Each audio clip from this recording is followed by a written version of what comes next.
YouTube, salute.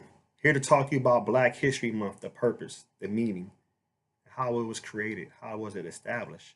Well, Carter G. Woodson was an African American writer, educator, scholar, historian, known as the father of Black history.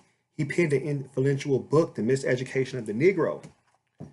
This book right here, And hip hop artist, R&B singer Lauryn Hill, with her album that came out in 1999, The Miseducation of Lauryn Hill. That's where she got that from, y'all. So I just wanted to let y'all know about that. So Carter G. Woodson, his parents were illiterate and they were former slaves. Um, and at that time, Carter G. Woodson, he dedicated his career to the field of African American history and extensive literature to establish Black History Month. But at first, Carter G. Woodson actually came up with the idea of Negro History Week, which started in February because he wanted to honor Abraham Lincoln and Frederick Douglass because of their birthdays in February.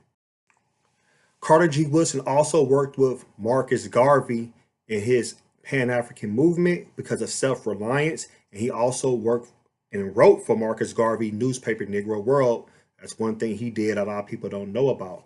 Carter G. Woodson at the time, so in 1926, when he started to work with schools and colleges just to help, let people know about the history of African American culture because it was being undermined in this country because people realized at the end of the day, Africans built this country on their blood, sweat, and tears. And they still don't get the type of respect, even in 2019. So at that time, it just became Negro History Week from 1926 up to 1970. So in 1970, it became more of Black History Month. Educators, students at Kent State University proposed the Black History Month from January 1st to February 28th in 1970. 6 years later, President Gerald Ford made it a national thing to celebrate in America. So that's how it started within America from Negro History Week to Black History Month. After that, United Kingdom started to celebrate Black History Month in 1987. 1995 was Canada. In 2014 was the Republic of Ireland. So these are the events, how everything transpired from time. This book right here, I want to go back to The Miseducation of the Negro, one of Carter G. Woodson's prominent work. Carter G. Woodson, in this book, he examines Western indoctrination and talks about African American self-empowerment and how just having a degree in America, being a Black person, doesn't make you educated. It takes more than just having a piece of paper. No disrespect, somebody has a bachelor's, a master's, or a PhD. It's more than that.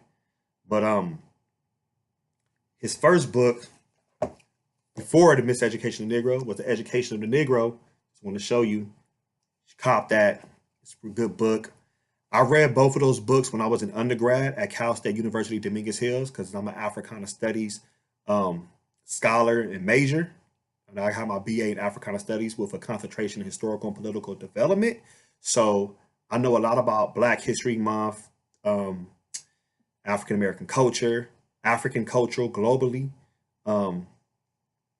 A lot of people sometimes feel that they shouldn't celebrate Black History Month because they feel like, well, I'm celebrating Black History Month 365 days of the year. There's nothing wrong with that, and you should be doing that. But Black History Month is for people that don't understand where Black History Month came from.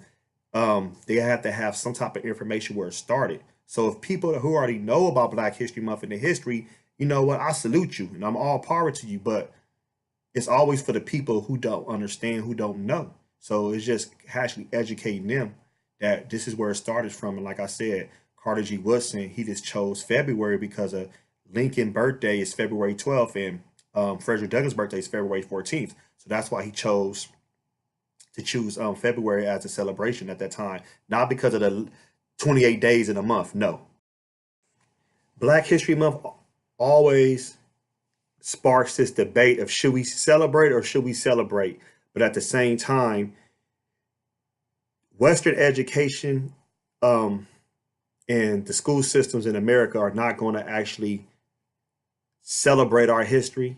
They might water it down with Martin Luther King, I Have a Dream speech, or Frederick Douglass talking to Lincoln, but they're not going to tell you about Nat Turner. They're not going to tell you about Ashada Shakur. They're not going to tell you about Marcus Garvey, Patrice Lumumba, Kwame Nkrumah, Kwame Ture, the Black Panther Party, about the inventors, the people who made instruments, devices, like your refrigerator, the car parts, everything you can think of a black man or a black woman has created in this country through enslavement and post-enslavement. So Black History Month is more of a starting point that we should, use with a compass. And from there, you can do your own research. So it shouldn't just be 28 days and that's it. It should be 365 days. And not just for just people of African descent or African descent, excuse me. It should be for all nationalities because Black history is American history at the end of the day, regardless what people want to like it or not. We just say Black history because it doesn't get the attention in the school systems in the United States of America. So that's why we say Black history. But it's really American history because our history is American history, especially being in this country. But our history also expands out of America also. So I just wanted to make this video just to, clarify some things, give a brief summary about Black History Month and the meaning, the purpose, and why we should still celebrate and honor Carter G. Woodson of the work he's put in for the people. And if it wasn't for him, the work wouldn't be carried on to this day. Please post your comments below. Subscribe, follow my channel, please. Please check out my playlist. Like the video, please. And I appreciate your support and you looking at this video. Until next time, everybody, peace.